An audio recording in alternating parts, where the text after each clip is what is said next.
Situ Gintung bukan sekedar nama sebuah danau kecil di wilayah Ciputat, tetapi menjadi semacam peringatan keras kepada kita semua. Jangan pernah lalai dan meremehkan tanda-tanda alam jika tidak ingin berujung pada malapetaka.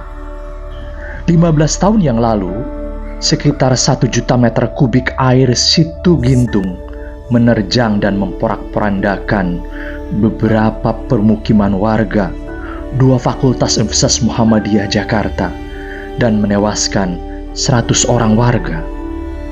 Jika masyarakat dan pemerintah peduli pada kondisi lingkungan, selama 10 tahun sebelum terjadinya tragedi, sebenarnya alarm bahaya dari alam sudah bergema berupa berkurangnya daerah hijau di sekitar danau berubah menjadi daerah terbangun, pendangkalan danau yang masif, serta rembesan air di sekitar tanggul.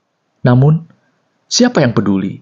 Hingga akhirnya, suara gemuruh itu datang pada dini hari 27 Maret tahun 2009.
Nah, portal inilah yang menjadi pintu masuk atau titik awal kalau kalian ingin menjelajahi Situ Gintung dengan berjalan kaki atau bersepeda.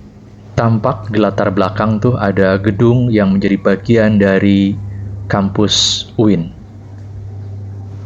Seperti inilah kondisinya setelah dilakukan revitalisasi terhadap kawasan ini. Walaupun di beberapa tempat sampah tetap menjadi permasalahan akut dan kronis di negeri ini.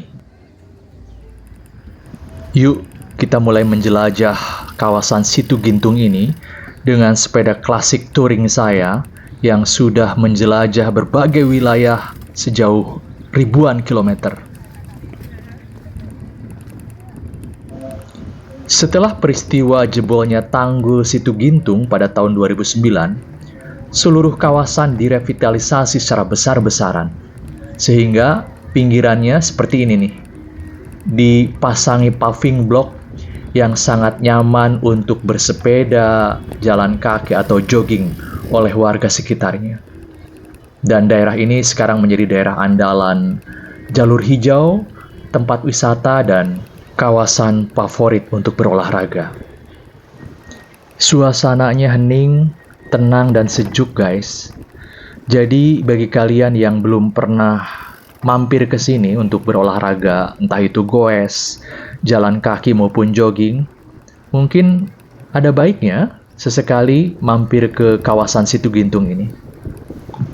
Luas danaunya ya lumayan lah, sekitar 21,5 hektar ya, yang berfungsi sebagai daerah resapan, tampungan air dari Sungai Cisadane, kemudian budidaya ikan, dan tentu saja tempat wisata. Kalau kalian perhatikan, jalurnya cukup menarik ya. Tidak monoton lurus begitu, tetapi berkelok-kelok ya. Mungkin kalau dilihat dari atas seperti telapak atau ceker bebek ya, atau ceker ayam.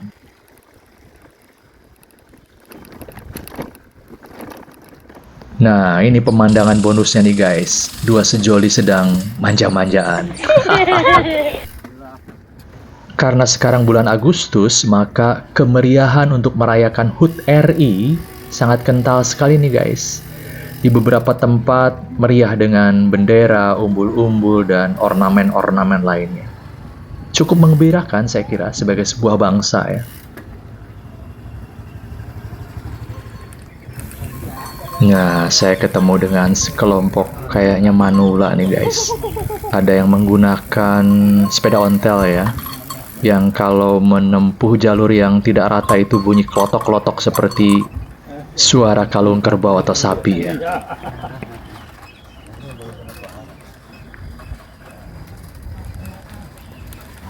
Bos, mari bos.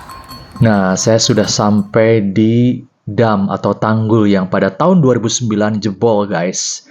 Tapi sekarang ditutup nih, biasanya ramai para pengunjung.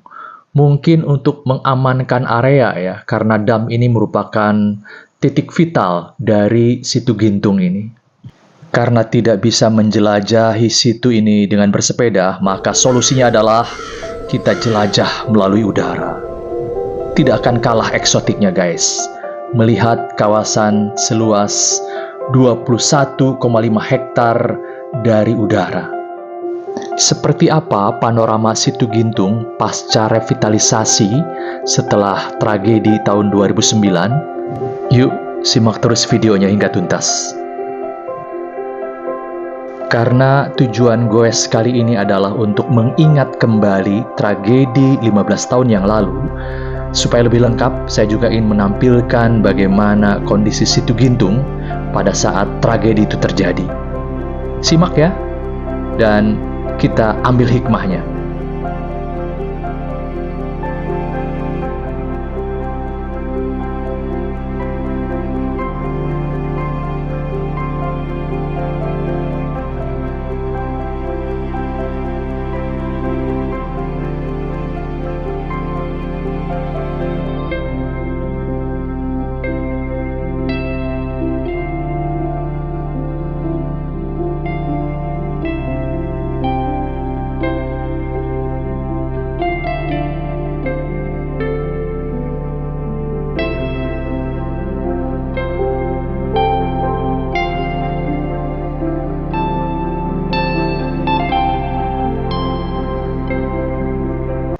Kalau barusan kita saksikan bagaimana Situ Gintung terkini yang asri, nah sekarang kita saksikan bagaimana kondisi Situ Gintung 15 tahun yang lalu pasca jebolnya tanggul yang menyebabkan luluh lantahnya berbagai permukiman warga serta 2 fakultas di Universitas Muhammadiyah Jakarta. Mudah-mudahan bisa menjadi bahan renungan kita bersama agar hidup selaras dengan alam.